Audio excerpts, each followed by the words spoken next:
What's up, citizens? Welcome back to the channel. So, look, if you've been even casually paying attention to the verse over the last month, you've probably noticed that things are getting weird. And I mean weird in a good way. Weird like, wait, are they actually shipping this? Because Alpha 4.8 just hit Evocati testing. Squadron 42 is officially being called fully playable from start to finish. There's a brand new battlecruiser quietly getting set up for what is genuinely the last big concept sale in this game's crowdfunding history, and CIG just renamed Invictus Launch Week, which by the way has been Invictus Launch Week for like a decade.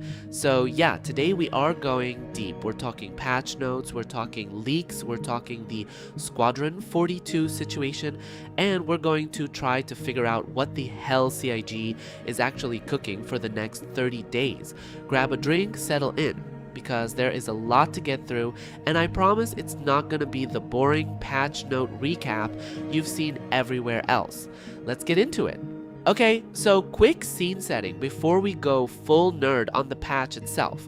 Where are we right now? As of late April 2026, Alpha 4.7 is the live build. That's the one that introduced the inventory rework, the crafting fabricator, blueprints, radar assisted targeting, and a bunch of station activities up in the NICS system. We then got 4.7.1 in early April, which slotted in the MISC Hull B and the Greycat UTV ground vehicle. Then 4.7.2 hit live on April 22nd with a second mission pack for NICS, hauling, combat, salvage stuff. And listen, normally a point release would be the boring middle child of the patch family, but 4.7.2 actually got people pretty hyped because it filled out NICS with reasons to actually go there instead of just flying past it on the way to a bounty. But the real headline isn't 4.7 anymore. The real headline is that on April 20th, Alpha 4.8 dropped into Evocati hands. Evocati, for anyone newer to the project, is the small NDA-bound group of testers that get the very first crack at builds before they go to wider waves. So when Evocati gets a build, you know two things. One, it's almost certainly broken in fascinating ways, and two, the leaks are about to start flowing. And boy howdy have they flowed. Jared Huckabee, who you might know as Jared Huckabee on the official streams, casually let slip on Star Citizen Live on April 17th that quote-unquote middle of May is the rough target for 4.8 going live. That's not a hard date, but it lines up perfectly, and I mean perfectly, with Drake DefenseCon, which is what they're calling the annual May ship event this year. We'll get to that whole rebrand drama in a bit because it's actually pretty funny. So with that scene set, let's actually crack open the 4.8 patch and look at what's inside. And I want to start with the headline feature, the thing that everyone is losing their minds over because honestly, it's the most ambitious piece of multiplayer content CIG has ever attempted to ship.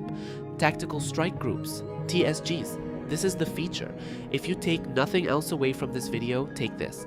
Tactical Strike Groups are basically Star Citizen's first real attempt at endgame raid content. And I do not use the word raid lightly here. This is a multi-phase, multi-class, multi-objective contract that is designed for organized fleets of 7 or more ships, 7+. Solo players, you are not the target audience for this one, and that's okay, because for the first time ever, organizations actually have something to coordinate around that isn't just Xenothreat for the 8th time. So here's how it works based on what's been leaked from the Evocati builds. You pick up the contract from Levski up in NICS. The mission sends you to a fortified asteroid base, and I want to stop here because the design of this thing is genuinely cool. It's not just fly to a station and shoot it. The asteroid base has an interior trench system, like real Death Star trench run vibes, except the trenches are inside a hollowed out rock and they're full of distortion damage zones that will absolutely cook your shields if you're not paying attention. Small fighters need to thread the trenches to hit interior objectives. Big ships stay on the outside and trade fire with the station's defensive guns. Everybody has a job. If your fleet is all Eclipses, you are going to have a bad time. If your fleet is all Idrises, you are also going to have a bad time.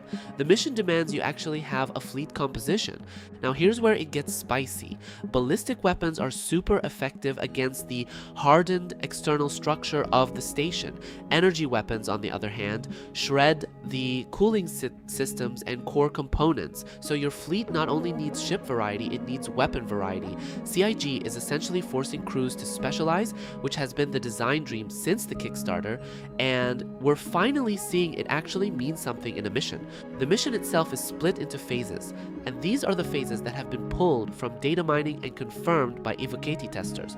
You start by defending an Idris called Tranquility from incoming attackers. Then you move into the assault phase, hitting external station objectives. After that, you're intercepting waves of bombers. Then there's a power core run, and that's the trench part, where you have to actually penetrate the station's superstructure and blow up its reactor. Then a hastage rescue, where you're pulling a captured pilot out of the wreckage. And then, this is the part that broke the internet, and there's a boss fight. A genuine scripted boss fight against a Vanduul Mauler, a Vanduul capital ship, with multiple visible weapon canyons that you have to take out individually, kind of like attacking subsystems on a battleship. And after the boss is dead, you go and recover encrypted data from its wreckage, which is implied to feed into the bigger Vanduul lore arc that's been building since 4.4. Yeah, the Vanduul are coming. Slowly, but they are coming. And here's the kicker. Based on the latest Evocati build that dropped on April 26th, CIG actually nerfed the difficulty a bit. The Idris Tranquility's starting hull was reduced, and the EMP effects in the trench run got toned down, because apparently the original tuning was so brutal that even coordinated organizations were getting wiped. So they're rebalancing on the fly, which is great because if 4.8 ships and TSGs are completable by smaller elite groups instead of requiring a literal 100-person org call, that opens it up for way more of us. Mission failure is still total wipe. If everyone dies, you fail. So the stakes are real, but it's not gate-kept, behind needing the whole community in one Discord call anymore. Honestly, this is the most excited I've been about a Star Citizen mission since they put Xenothreat in. And TSGs feel like the actual content layer that the persistent universe has been missing. Alright, next big thing, vehicle command modules. This is huge for ship design philosophy in this game, and let me explain why. So the Drake Caterpillar has been around forever, and it's always had this weird detachable command pod up at the front. For years, the joke has been that the command module was just there for cosmetics because mechanically it didn't do anything special. You couldn't separate it, you couldn't really use it independently. It was vibes-based design. Well, in 4.8 that finally changes. The Caterpillar's command module is being implemented as the first real test of the vehicle command module system. What does that mean in practice? It means the front pod can detach from the main hull. It can take damage independently from the rest of the ship. It can be reconfigured between missions. It has its own 2-deck interior with a tractor beam station, a jump drive, components, fire extinguishers, troop seating. It's basically a mini ship that's been bolted onto a bigger ship. And in 4.8 Evocati right now, it's super buggy. Players can't access the pilot seat properly, the doors and ladders are awkward, especially when boarding from outside, and there are no logout beds or weapon racks yet. So this is very much T0 level, say first iteration, rough around the edges, but the framework is there. Why does this matter beyond the Caterpillar? Because this is the same tech that's going to power the upcoming Drake Ironclad, which is dropping during DefenseCon in mid-May. The Ironclad and the Ironclad Assault are both designed around the command module concept, except they go even further. The Assault variant strips out cargo capacity in favor of weapons. The base Ironclad is a heavy armored freighter. Both have this evacuable, reconfigurable command pod as a core gameplay mechanic. So 4.8 is essentially the testbed patch that proves out the tech that the entire Ironclad lineup is going to ride on. If you've been holding out on the Caterpillar for years thinking it was a meme ship, this might actually be the patch that turns it into one of the most interesting ships in the verse, which I would not have predicted in literally any other timeline. Okay, so we've covered the two giants, TSGs, and the command module, but there is so much more in this patch that I genuinely don't know where to start, so I'm just going to rapid fire through this so we can keep moving. Buckle up! The Aegis Hammerhead is getting its Gold Standard pass. Now, if you're new and you're going, wait, what's a Gold Standard? Basically, CIG goes back to older ships and brings them up to current visual fidelity, current gameplay mechanics, current engineering systems. So this Hammerhead isn't a new ship, it's the Hammerhead you already know, but rebuilt with modern interiors, working engineering, the works. People who fly Hammerheads have been waiting for this for years. It's finally happening. Cue the tears, the Novia Ultiflex Crossbow. Yes, a crossbow. In a space game, this thing has been mentioned in the development pipeline for what feels like a decade, and it's finally showing up in 4.8. It's a semi-automatic FPS crossbow with about a 50-meter effective range, so if you've ever wanted to LARP as a futuristic Daryl Dixon while boarding a caterpillar, your moment has arrived. The KSAR plasma grenade, 7.5 meter area of effect. New explosive for FPS. Expect bunker clearing meta to shift slightly. Refueling missions. This one's actually big for the industrial side of the verse. There's a brand new MISC Starlite. That's STARLITE, formerly listed in CIG's calendar as the quote-unquote mystery refueler being launched at DefenseCon. It's a smaller, more accessible refueling ship, and 4.8 is bringing the actual refueling mission gameplay loop, along with improved docking and refueling mechanics. This is huge for the cooperative play crowd because right now, refueling is one of those things that exists on paper, but is pretty janky in practice. With Starlite plus the new mission flow, we might actually see a working logistics economy emerge. The transport system Refactor. This is the one that affects literally every player, and most people probably won't even notice it. Trams, elevators, all the in-game transit systems are being rebuilt from the ground up. The goal is to fix the long-running issues with elevators eating people, trams disappearing into the void, all the classic Star Citizen experiences. It's plumbing work, boring on paper, vital in practice. And in 4.8, this is the version that's supposed to actually stick. Ship Hangar Service T0, first implementation of hangar services, where you can actually get your ship serviced inside your hangar instead of just having it sit there looking pretty. Repair, refuel, restock. Those services start to become available in your personal hangar, even if it's only the basic version for this patch. Flight suit G-Force Resistance. There's a new flight suit being introduced, the Tailwind, based on the latest roadmap roundup, that gives you better resistance to G-forces. So if you're a hardcore dogfighter, your eyeballs no longer have to liquefy every time you pull a hard turn. Vehicle loadout recovery, self-explanatory but important.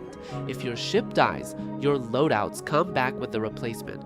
No more rebuilding from scratch every time some idiot in a Hammerhead misclicks at the spawn pad. The new MFD cast. So, multi-function displays got a new mode that gives you a real-time 3D rendered preview of both your ship and your target. Engine colors light up when boosting. Shield strength is visualized through color shifts. Hull damage shows up as visible hull color changes. And this is the cool one sound. When you take a hit, the exact point of impact lights up on the model. Suddenly, situational awareness in dogfights becomes a lot more readable. Xenothreat is coming back. The dynamic Vanduul themed PvE event is being reactivated for 4.8, which lines up neatly with the Vanduul flavored TSG content. There's clearly a narrative drumbeat building here, and CIG is being pretty obvious about it. Defend location missions. New mission archetype. Instead of going somewhere and shooting a thing, you set up at a location and survive waves. These are reportedly going to pair really well with the QV extraction stations. Those are the quantum drive part extraction stations that have been in the game since 4.7, by giving you reasons to physically hold them. And on the cosmetic side, 7 new hairstyles, a new beard type, a new armor bundle called the Purgatory Company. So if your character has been rocking the same hair since 2019, congratulations, freedom is at hand. Okay, so let's talk about the May event, because it's actually one of the weirder pieces of lore CG has ever done. For literally years, the May Ship Expo has been called Invictus Launch Week. It celebrates the UEE Navy. It's the in-fiction recruiting event for the military. We get a free fly, all the manufacturers show off their military ships, the Idris flies overhead. You know the drill. This year, different vibe? CIG quietly rebranded the event as Drake Defense Con. The dates are May 14th through 27th, 2026, and the lore reason is genuinely funny. In fiction, the UEE only held the official Invictus event in the Sol system this year, leaving Stanton high and dry. So Drake's CEO, this guy named Andin Arden, basically said, fine, we'll throw our own party with all the manufacturers in Area 18 on ArcCorp. There's even an in-character quote from Arden that goes something like, we're proud to welcome all manufacturers, no hidden agenda, no glossy bait, which is just the most Drake thing imaginable. Drake, the in-game manufacturer best known for being the shady, vaguely pirate-coded brand, is now hosting the official military ship event of the year, and the whole thing reads like a passive-aggressive flex against the UEE. What's actually showing up at DefenseCon? Brace yourself, because this is one of the most stacked ship lineups we've had at a May event in a long time. The Drake Ironclad and Ironclad Assault, those two are the main show. Heavy armored freighter and combined arms military variant, both with the new command module tech I talked about earlier. CIG's March monthly report confirmed both ships had cleared their gray box milestones, which historically puts a ship 2 to 3 months from flight ready. The May timing fits exactly. The Drake Pitbull, which is most likely a fighter. Specs not officially confirmed yet, but it's been floating around the leak community for months. The Aegis Tiburon, which is reportedly a Hammerhead variant focused on area denial. So if the Hammerhead is the gun-bristling escort destroyer, the Tiburon is going to be the version that just turns a chunk of space into a no-fly zone. The MISC Starlite, the small refueler I mentioned in the 4.8 features section, confirmed at DefenseCon. Possibly the Mirai Stingray, which has shown up in pre-event leaks, but with less certainty. The Greycat MFC, also referenced in leak material with lower confidence. And finally, this is the big one, the Anvil Odin Battlecruiser. The Odin. Let me give you the full context on this ship because it deserves its own moment. So, the Odin started life as a stretch goal back in the original crowdfunding days, specifically the $17 million stretch goal. It's been on the roadmap as a far future ship for so long that I think most people forgot it existed. It was teased recently in two ways. Anvil Aerospace's portfolio page got an entry for it, and there was a Galactopedia article that essentially just had the name Odin sitting on it with no other content.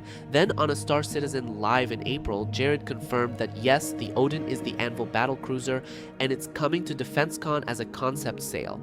Why does this matter? Two reasons. One, Battlecruiser is a class we have never seen in Star Citizen. The closest we have is the Idris frigate and the Polaris corvette. A battlecruiser, by naval convention, sits between a destroyer and a battleship. Bigger than the largest current ships of the line, but not as big as a fleet carrier.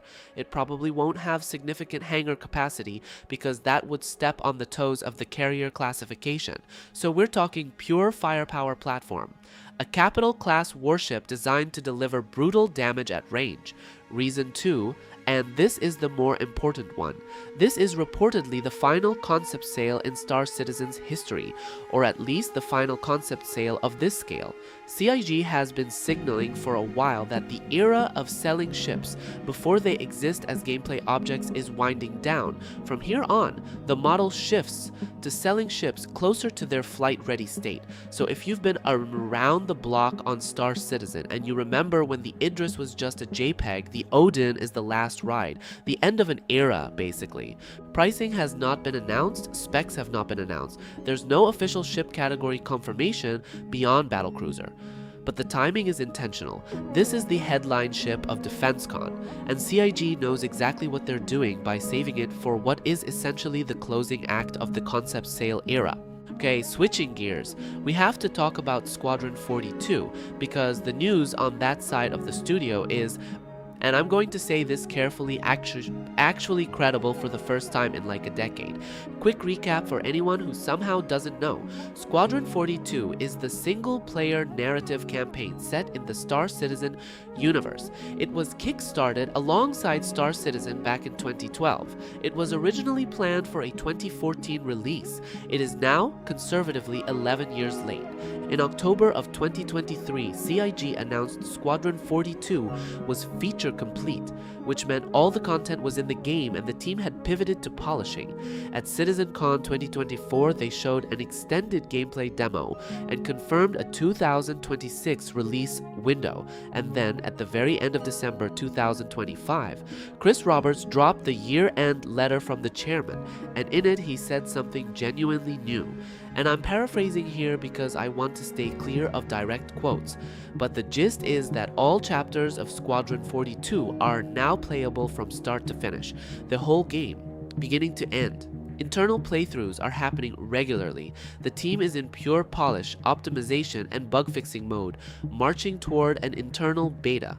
That is a real status update, that's not a vague soon. That's a concrete development milestone. A few other tidbits from that letter. The game is reportedly over 40 hours long. Roberts also said CIG is not planning a long, drawn-out marketing campaign. They're going to wait until they're close to launch and then do a short, focused marketing push. So if you're sitting around waiting for monthly Squadron 42 trailers in 2026, you're going to be disappointed. Most of the marketing is going to land in the back half of next year, which honestly, given how many trailers we've already seen for this thing, is probably the right call. The cast is still ridiculous. Mark Hamill, Henry Cavill, Gillian Anderson, Gary Oldman, Mark Strong. The performance capture work is reportedly some of the best ever done for a video game. The tech demos out of CIG for the seamless transition stuff, walking around your ship, getting into the cockpit, flying into space, landing on a planet, getting out and shooting people, all without a loading screen. That's the foundation Squadron 42 is built on, and it's specifically designed to be very, very hard for any other studio to copy. Now here's the thing I want to be honest about. This game has missed every previous deadline, every single one. So when CIG says 2026, the smart move is to maintain healthy skepticism. The content director did suggest a few months ago that delays could still happen, but, and this is genuinely new, fully playable from beginning to end is the most concrete development milestone that's ever been publicly disclosed for this project, and the marketing strategy of staying quiet until close to launch suggests they're not going to overcommit to a date until they actually know they can hit it. So 2026 is plausible. Probably the second half of 2026, more likely than the first half. Don't pre-order anything. Don't sell your kidneys for that ship pack. But cautious optimism is, for the first time, justified. Quick roadmap update because the last two roundups, April 8th and April 22nd, actually had some interesting movement. Beyond the 4.8 stuff we already covered, there are 17 cards currently on the 4.8 release view. CIG also moved the NICS Mission Pack 2 into the released column for 4.7. The Novia Crossbow, the Tailwind Flight Suit, and Vehicle Loadout Recovery all got status updates and image updates in the April 22nd roundup. What's beyond 4.8? CIG has talked about expanding core systems through the rest of 2026. Engineering, inventory, crafting, social tools, server meshing, scaling. Server meshing is the big tech bet here. Right now, it supports somewhere around 700 concurrent players across systems in a shard. The goal is to keep pushing that number higher and to support larger groups in shared instances over time. That's the kind of work that doesn't make for sexy patch notes, but is fundamental to the game ever actually shipping at scale. Looking ahead, the RSI Galaxy is back in active development after a long, quiet stretch. The Drake Kraken, yes, the Kraken, got progress notes in the March monthly report. The MISC Hull D is on the horizon. There are 5 unannounced vehicles in the pipeline that nobody outside CIG has full info on yet, so the ship pipeline is genuinely full for the next 12 to 18 months. One last note, CIG also confirmed in the latest Star Citizen Live that 2026 is going to be a much bigger year for actual feature delivery than 2025 was, and to be fair to them, 2026 2025 was branded as the year of playability, focused on stability and quality of life. The numbers back that up. 64 million hours played in 2025, up from 48 million in 2024. That's a real increase in engagement. Whether 2026 lives up to the bigger feature delivery promise is going to depend on whether they can string together patches like 4.8 without falling back into the old habit of slipping major features into vague future windows. Alright, real talk for a second. If you're sitting there going, cool video, but I've heard CIG promise things before. Should I actually care about 4.8? Let me give you my honest take. Yes, you should care. And here's the qualifier. You care, but stay grounded. The patch is real. It's in avocado testing right now. There's leaked footage. There are testers playing TSGs and reporting back. The Caterpillar command module has been physically interacted with and is buggy in specific documented ways, which is actually a good sign because that's how real builds behave when they're being tested. This isn't a roadmap promise, this is a build with 17 tracked features that is moving through the standard PTU pipeline toward a mid-May release. Second, and this is the big one, Star Citizen in 2026 is in a fundamentally different state than Star Citizen in, say, 2022. We have pyro, we have NICs, we have server meshing, we have crafting, we have a working inventory rework. The amount of content per hour of play has gone up significantly. That doesn't mean the game is finished, it absolutely is not. But it does mean that the criticism of it's just a tech demo doesn't really apply the way it used to. There's a game here now, it's incomplete, it's buggy, it's deeply weird, but it's a game. Third, Squadron 42 is, for the first time, on a track that looks credible. Not guaranteed, not promised, but credible. And if Squadron 42 actually drops in 2026, it changes the entire perception of CIG basically overnight, because they will have shipped the project they were originally kickstarted to ship. Imperfectly late over budget, sure, but shipped. So the answer is yes, care, but stay sober about it. Don't put rent money into ship packs. Don't sell anything. Don't bet your weekends on the live release date of 4.8 hitting on the day Jared said. Just enjoy the verse for what it is right now, which is genuinely the best it's ever been, and watch the next 30 days unfold with cautious optimism. That's everything. That is the full picture as of late April 2026. Alpha 4.8 is in avocado, targeting mid-May. Drake DefenseCon runs May 14th through 27th. The Anvil Odin is coming as the last great concept sale. Squadron 42 is fully playable end-to-end and aiming at 2026, probably back half. Tactical strike groups are about to redefine what endgame content looks like in this game. The Caterpillar command module is paving the way for the Ironclad, and there are about a dozen quality of life features tucked into 4.8 that are going to make the verse genuinely smoother to play in. If you made it this far, you are an actual real one, and I appreciate you. Drop a comment with what you're most hyped for in 4.8, TSGs, the Hammerhead Gold Standard Pass, the freaking Crossbow, whatever it is. Let me know what you want a deeper dive on next, because there are a lot of these features that deserve their own video.